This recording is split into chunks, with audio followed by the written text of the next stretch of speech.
Let's go now for more reaction to all of these events going on. We have Kentucky Senator Rand Paul, member of both the Homeland Security and Foreign Relations Committees. Senator, thank you for joining us. I just want to get your initial take on what we're seeing out of Manchester. You know, I think it's horrifying, and it shows us that we're never really safe at any moment, either in Europe or I think even also here. Also, I think it illustrates what we really need to do is our first line of defense, I think, is protecting our borders.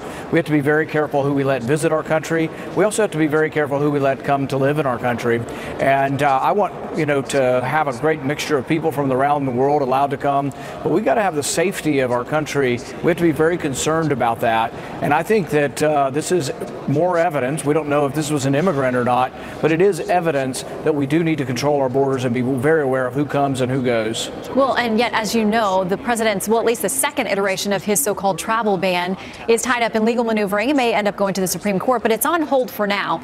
There are countries on that list that were selected by the previous administration because of their concerns about the terror threat from those countries. And yet there are many people in this country who say having any type of ban or freeze like that is discriminatory and cannot stand. Well, I think you can do both. I've offered something similar to what the president has talked about, but I also offered a way for frequent travelers to get part of a program. We have something called global entry. It's kind of like frequent traveler program that you have here, in the country.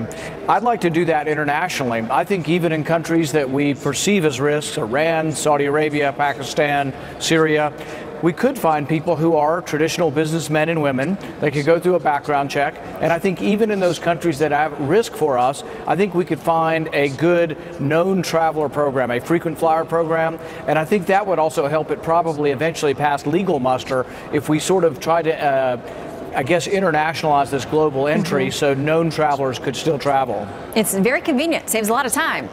There is a background vetting process, but in so many of these cases, what critics worry about with foreign countries is that we rely on them for a good chunk of that vetting. Is there a way you think we could do that reliably, being able to be confident in the information they collect on these individuals that is then provided to us or to an international body or system? Yeah, I think there's a lot of things we could do. For example, even with a country that we have a great deal of adversity with, Iran, there are people who are Iranian Americans whose mother-in-law, sister-in-law, cousin would like to come. And I think if they had a sponsor in this country, we should figure out a way to have a known traveler.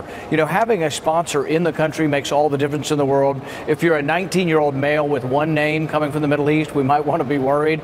But if you're a 85-year-old mother-in-law of somebody and someone vouches for you in this country, we should get them into a frequent traveler program and allow ease of transfer back and forth. And this could be in a variety of countries, but we can't just have an open border with the Middle East. We do have to have more scrutiny, particularly for the random traveler who there aren't people there to vouch for. But a lot of security isn't necessarily checking you when you get on the plane. We have to do some of that, but it really should be checking who you are, who you know, who you're related to, and doing a little bit of a background check, because there are people who, for cultural reasons, educational reasons, we want to exchange with the Middle East.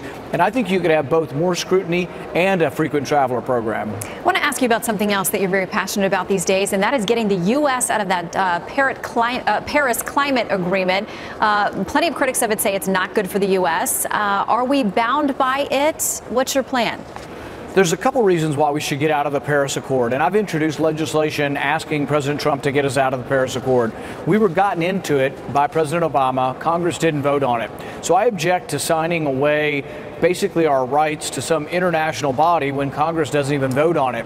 There are estimates that we could lose over 6 million jobs in the Paris Accord, and it's going to cost $3 trillion. That's not good for my state of Kentucky, but it's also just not good for the United States, and no one person should have so much power. We should never let the president, I don't care whether they're a Republican or a Democrat, have so much power to commit so many resources, and it's incredibly unfair. I mean, we're treated differently than every other country. Why would we agree to more severe rules than every other country?